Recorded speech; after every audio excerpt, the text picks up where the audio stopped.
Hello class, in this video we're going to talk about the problem contract bidding. You can go through the slides to look at the detailed description of the problem, but I will give you a very brief introduction to this problem. Suppose you are a construction company and you want to bid for a government project, and you have four potential competitors, and the number of competitors will actually bid in this project following this distribution. So sometimes you have two competitors bidding for a project. This is the chance that you have two competitors. Sometimes you have four, some have zero competitors. In that case, you are the only one who bid for the project. If the competitor bid for the project, the amount they would bid is the multiply of your cost, which is this, by a normal distributed random variable with mean of 1.5 and standard deviation of 0.3. And no matter whether you win or not, if you decide to bid, then you have to pay this fixed cost of preparing for the bidding, and this is the amount you want to bid. If this amount is less than the minimum bid of this from these four competitors, then you win, and you will earn this as your profit. So our question is, what's your optimal bidding strategy?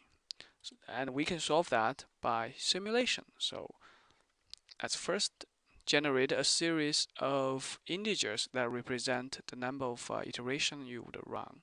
So let's go to insert the series column from 1 to 5,000. We're going to do 5,000 iteration. And for each randomization experiment, would first generate how many competitors would join in this bidding.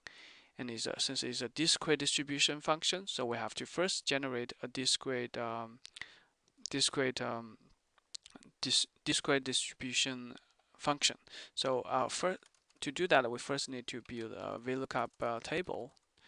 So we calculate the cumulative probability, which is the sum to itself. We'll have to lock the first cell.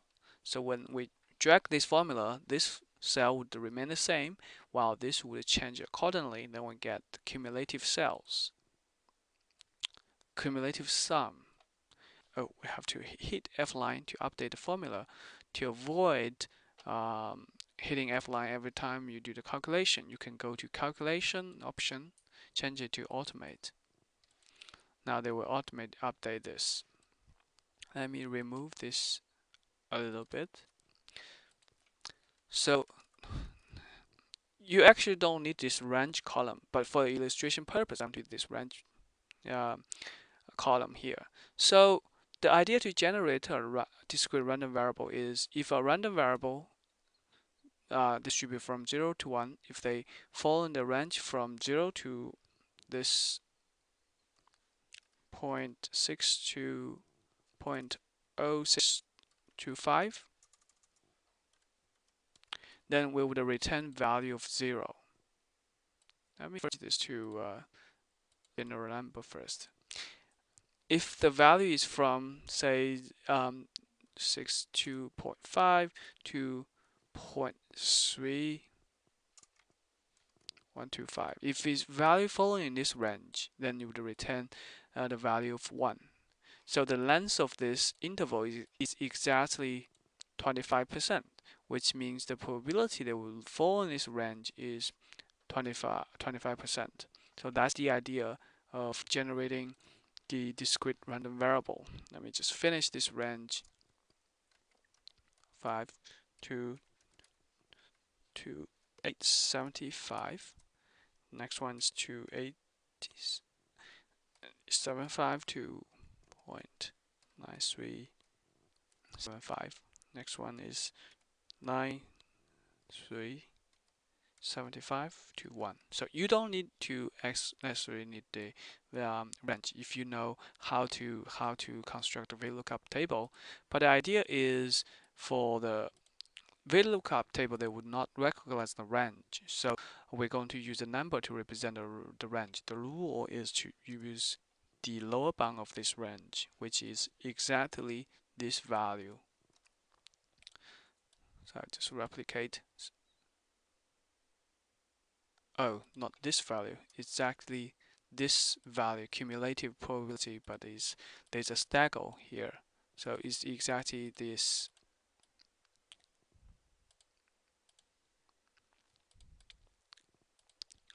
So as you see, you don't actually need this range column. If you are familiar with the cumulative probability, then you can calculate this VLOOKUP table. But suppose we have this. Let's, well, let's say you can just use the first two column for the VLOOKUP analysis because you only output the number of competitors. But now we are ready to generate random variable for the number of competitors. So the way to do that is VLOOKUP. Then we're going to first generate a random variable from 0 to 1 uniform distributed, and then we look up this VLOOKUP table, lock this up, and we're going to return the second column and use approximately match. And you can hit F9, so every time it generates a different random variable for this distribution, and the probability of taking the value 4 is exactly 6.25%. Double click to replicate this formula.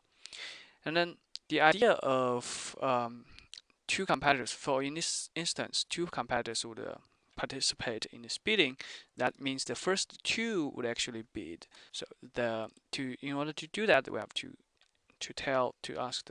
give a if function if the index of this competitor is less equal to the total number of bidders, then basically these competitors would compete. So we have to be careful to lock the cells so that we can replicate the formula. So as you can imagine, we're going to drag this closed column. So the C has to be need to be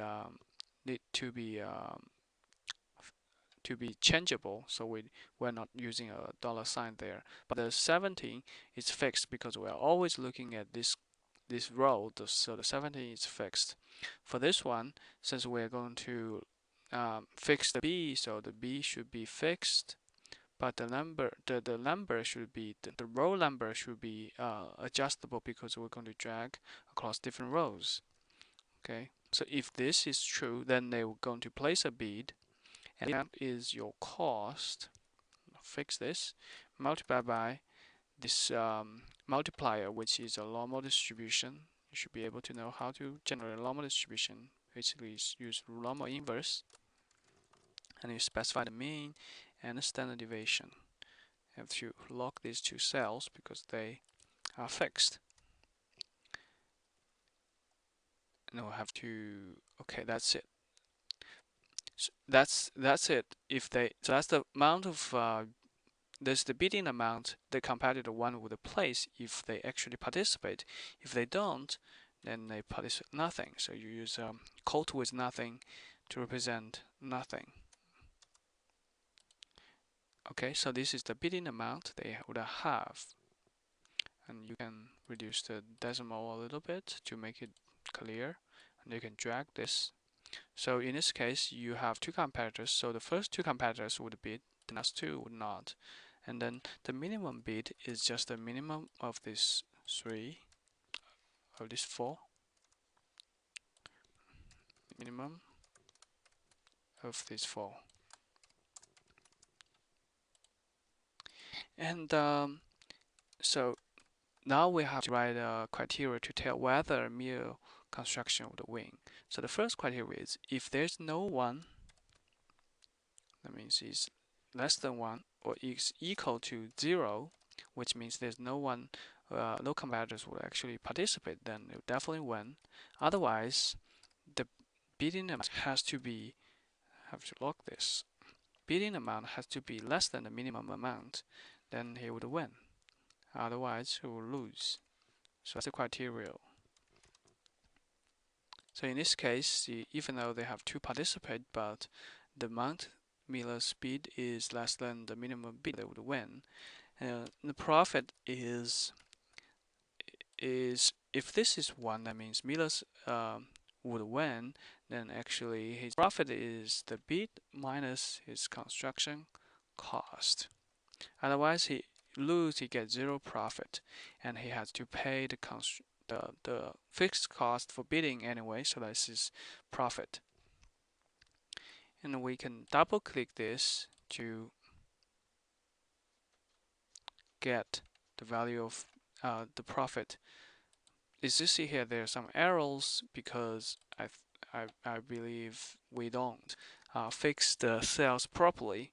So in this case, B17, which is their bidding amount, it should be fixed, and their cost should be fixed. The setup cost should be fixed.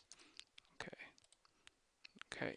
Now we double click, and we get a profit, and then we're going to calculate the average profit associated with a certain bidding amount by just calculate the average profit for this 5,000 iteration, and the winning probability is also the average of this winning or not run through one variable. That will give you the percentage that will actually win. We can change this to percentage, add some decimal there. So these are the average profit that you would win if you bid 70,000, and this is the chance you win. And we'll evaluate what's the performance and the different bidding amount. And we're going to use the data table to do that. So you're going to first tell the data table what you calculate. First column is the average profit, and the second is winning probability. These are the two things we want to calculate. So, and then we highlight this area. Remember, don't include the first row with these words, because otherwise you're telling them you're going to calculate the words. That's not right. And then you go to data, what if analysis, data table, because we actually changing this bidding amount according to this column. So in this column input cell, because the number is in a column, we're going to change this cell according to this column. So that's why we are putting column input cell as this cell. And we press OK, then we get a result. We can use a color code to show you results. Formatting color code. So as you see here, if your bidding amount is 70,500, then you would actually maximize your profit with 51% of chance of winning. If you bid a really low amount, you have a higher chance to win because you are asking for a low price, and the government is more likely to give the project to you, but you actually make a very low profit. If you increase your bid, you would lower your chance to win, but you actually earn a decent amount of profit. But if your bidding amount is really, really big, then you will have really low chance of winning, and you actually start to lose money if you continue to increase your bid amount. And you can look at that through this graph, skeletal chart here. So that basically says when you increase your bidding amount, your your chance to win would actually decrease. And at this point, if you continue to increase your bidding amount, your profit would decrease, and your risk, the chance to get the project also decrease at this small interval here. So these are the dominated strategy should never bid this amount. So this is the little analysis we did with this graph. Thank you for watching.